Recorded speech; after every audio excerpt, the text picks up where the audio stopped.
લોકમત ન્યૂઝમાં આપનું સ્વાગત છે।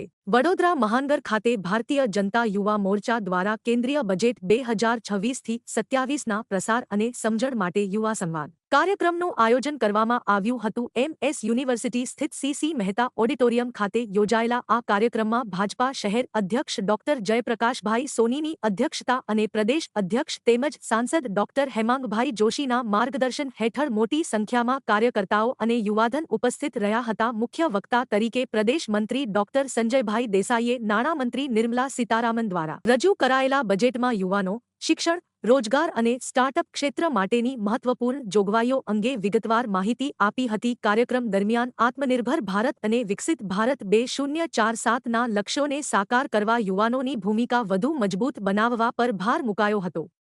જય શ્રી રામ, જય જય શ્રી રામ, માતરમ,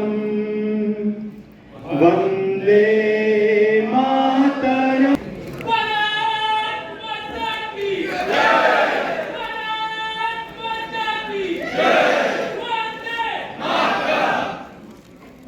આદરણીય દેશના વડાપ્રધાન શ્રી નરેન્દ્રભાઈ મોદી સાહેબ દ્વારા અને આપણા દેશના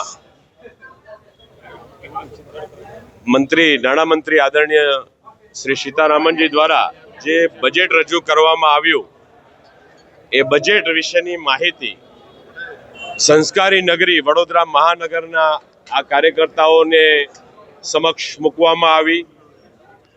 મારી જોડે મહાનગરના અધ્યક્ષ ભારતીય જનતા પાર્ટીના આદરણીય શ્રી જયપ્રકાશભાઈ સોની, અમારા પૂર્વ મેયર અને ધારાસભ્ય શ્રી કેયુરભાઈ રોકડિયા, અમારા સૌ મહામંત્રીશ્રીઓ, ભારતીય જનતા પાર્ટીનું સંગઠન, યુવા મોરચાના ભાઈ અધ્યક્ષ શ્રી મૌલિકભાઈ, સમગ્ર યુવા મોરચો અને આજનું યુવા ધન જેની સમક્ષ આવતીકાલનું ભારત શ્રેષ્ઠ ભારત કઈ રીતે બને અને આપણી ભારત માતા વિશ્વની મહાસત્તા બને અને ત્રીજા નંબરની આર્થિક મહાસત્તા કઈ રીતે બને એના એક દૂરંદેશી ભાગરૂપે કાર્યકર્તાઓ સમક્ષ, યુવાનો સમક્ષ આ બજેટની વિશેષતા મૂકવામાં આવી।